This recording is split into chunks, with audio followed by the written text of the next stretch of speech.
Asmandaki dilegim, yerde koşan meleğim.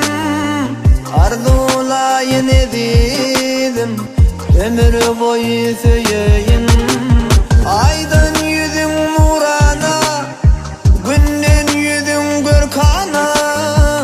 Bile durmuş kuralı, elem kalsın hayrana. Gel söyünüm, gel meleğim, yollarıma güller düzeyim. Sana ömrümü vereyim, gel dedim. Gel söyünüm, gel gel meleğim, yoluma güller düzeyim. Sana ben ömrümü vereyim, gel dedim.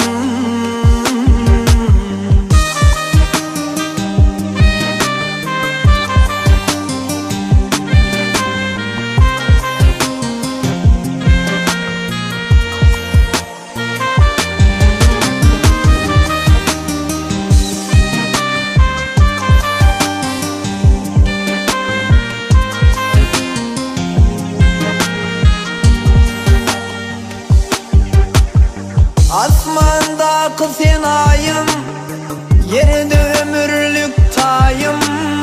Dolgucağıma yedim, bakmalı saçın sipayın. Basılların sası sen, gözellerin hanı sen. Bakla sayan özümü, durmuş duruyan sen bilen. Gel söyünüm, gel meleğim, yollarım